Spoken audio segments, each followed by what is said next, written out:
Good Thursday morning, and thank you for joining us on KARE 11 News Now. I'm Jason Hackett. Let's get to your headlines. Right now, police are investigating another homicide from a third deadly shooting in the last 24 hours. This marks 5 different shootings since late Tuesday night. We confirmed this with police overnight. The latest deadly shooting happening near East Lake Street and 15th Avenue South around 8 last night. The other 2 deadly shootings just hours before that, and all of them a few miles apart. Michelle Beck is at police headquarters with a closer look at the violence and reaction from police and city leadership. Minneapolis police are now investigating yet another homicide. Just before midnight, they told us a man died at the hospital after being shot. Including this latest incident, we know 5 people have died to gun violence in Minneapolis in 24 hours. This startling wave began when 3 people were shot and killed in what police called a targeted attack. 2 others were hurt, and right now I'm waiting for an update on whether their lives are still at risk, as police first said. Meanwhile, yesterday afternoon, just blocks away from the original scene, possible gang retaliation. Police say a man was shot and killed, and yet it was possible even more people, kids, could have died. This is outrageous. It's absolutely senseless. And it just shows how completely reckless this is. That this is broad daylight out here with a toddler and an infant in a car seat nearly getting hit by a bullet. It's outrageous. Enough.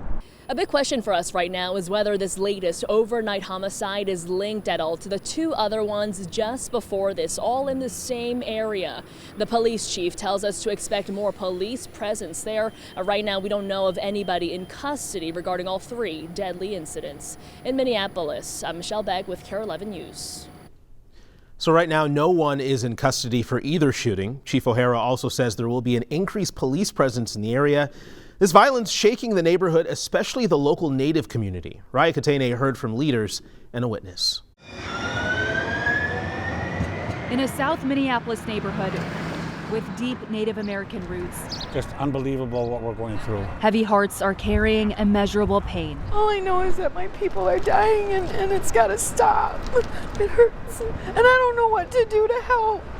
Too shaken up to be on camera, a woman who lives in this building says she watched from her apartment window as her cousin attempted CPR on a man shot in broad daylight. I live on the top floor and I came downstairs and myself and another woman grabbed my cousin to get her to stop because he was gone.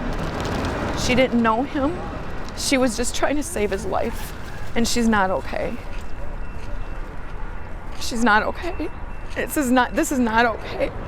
Minneapolis police say the man in his 30s was killed just 12 hours after 3 others were shot and killed, and 2 others were injured just blocks away. I honestly believe that we are in the beginnings of a gang war here in Minneapolis, South Side. Mike Forsha is the chairman of the American Indian Movement.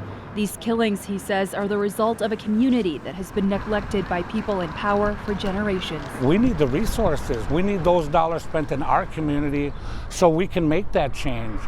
But we're just getting the crumbs. If you are not at the table, helping to advise policy, helping to make decisions, hearing it from the bottom up, that you're on the menu.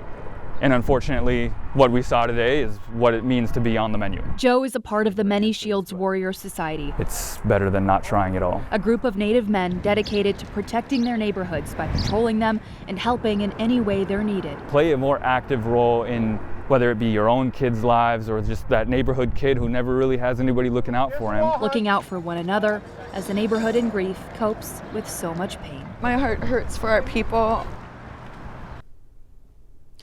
New developments this morning from a shooting in North Minneapolis on Girard Avenue. Police tell us they found a man and a woman shot inside of a home there yesterday around 4 following a fight. As of this morning, police have not made any arrests.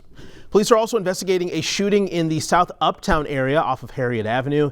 They tell us 1 man was shot. Right now, we don't know if any of these shootings are related. Let's get a closer look at the numbers from the MPD crime dashboard. So far this year, there's been 11 homicides in Minneapolis. 9 were intentional. That number is down 52% from this time last year. 7 of the homicides happened in the 3rd and 4th precinct, which covers North Minneapolis and a part of South Minneapolis. Looking at the numbers compared to a year ago this time, in the 3rd precinct, homicides are down 30%. In the 4th precinct, homicides are down 70%. Citywide, gunshot wound victims are also down. We'll, of course, be following this story all day long. Make sure you stay with KARE 11 and KARE 11 Plus for the latest details. New this morning, Minneapolis police are now encrypting their police scanners. Leadership say they want to protect private data and ensure officer safety. The St. Paul Police Department recently announced they will also encrypt their police scanners. That's set to happen this fall. Well, just in this morning, General Motors CEO says tariffs will cost the company up to $5 billion this year. The estimates were shared in a letter to shareholders released this morning. That letter delayed 2 days after GM reported lower first quarter earnings and waited for tariff changes from the Trump administration. GM, the nation's largest automaker, is the first major company to estimate in dollars how much Trump's sweeping tariffs will cost it. GM CEO says they are rolling with the changes. I think we've had many conversations, and I share the president's goal to have a strong manufacturing base in this country, to increase manufacturing jobs in this country. And I think it's important from an economic security perspective as well as a national security perspective, and to give us a level playing field. Because I can't speak to the broad industry, but when we look at the auto industry, it's been decades of not having a level playing field around the world. So we're working with a footprint that's been in position for, in some cases 20, 30 years. But we are making a commitment that we are going to bring more production back to this country to build on what we already have. Now, levies are already in place on most imported cars, and Saturday, tariffs will begin on many imported parts used to build cars at U.S. factories. With data showing the U.S. GDP is shrinking, President Trump is asking the nation to be patient and blame President Biden for the economy 100 days into his term. Democrats are seizing on the news, saying the president has failed to make life more affordable. NBC's Alice Barr has the very latest from Washington. Hi there. We're looking at concrete data now, raising new concerns about the U.S. economy, with many economists blaming the uncertainty surrounding President Trump's tariff policies as he points the finger at his predecessor. It's going to be about 40%. Under pressure from some troubling economic news, a Commerce Department report showing the U.S. economy shrank slightly during the first 3 months of the year. President Trump shifting blame. That's Biden. That's not Trump, because we came in on January. This is quarterly numbers. It was a quarter during which President Trump was in office for all but 20 days, and when economists say businesses rushed to buy imports before tariffs kicked in, dragging down U.S. production. Surveys also showing consumer confidence down. Taking a hit in what Americans expect in the next 6 months. We're talking business conditions, employment prospects, and future income as well. In some of her most high-profile comments since her election loss, former Vice President Kamala Harris saying President Trump owns this economy and his policy moves. Tariffs that, as I predicted, are clearly inviting a recession. The president acknowledging his triple-digit tariffs on China could cause shortages of some goods and higher prices. Maybe the children will have $2 instead of $30, And maybe the $2 will cost a couple of bucks more than they would normally. While insisting the payoff will be worth it, pointing to new investments in U.S. manufacturing. They're really coming in fast. Overnight, an effort to roll back President Trump's tariffs failed. Motion to table is agreed to. In the Senate, though it did have some bipartisan support. The president urging increasingly anxious Americans to be patient as he works to reshape global trade. President Trump also spoke overnight about his administration finally signing that long-anticipated deal to gain access to some of Ukraine's critical minerals and natural resources, saying the U.S. presence in Ukraine could curb Russian President Vladimir Putin while repaying U.S. military aid. In Washington, I'm Alice Barr. Back to you.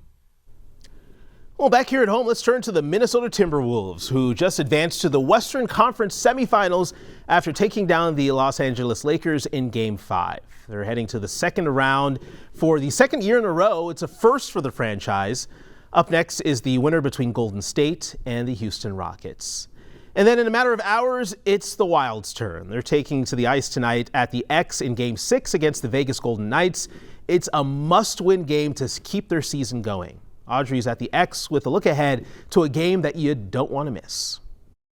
The stage is set for a do-or-die Game 6 for the Wild here at the X. If they lose against the Vegas Golden Knights tonight, that's it. Season's over. Better luck next year. But if they win, they'll have another chance to possibly advance out of round 1 and inch ever closer to that Stanley Cup. Right now, the Knights have a slight edge in this best-of-7 series, 3-2. So when the puck drops here at 6:30, the home ice advantage could make all the difference. No one knows this better than the Wild. Checking their X account, they posted right at the stroke of midnight, happy game day, and of course they instructed everybody to read it in a whisper because it was early. Now, tickets are still available if you're heading downtown. Be prepared to wait for parking as it is going to be busy around the X. Now, there's going to be a pre-game party starting at 5 o'clock tonight. That's going to be right inside of Gate 4. There's also a special playoffs light show, and of course, everybody's going to get a rally towel with a new design. Back to you. All right, go Wild. Let's take that game tonight and push it to a Game 7. Make sure you stick with us. More news and weather coming up after the break.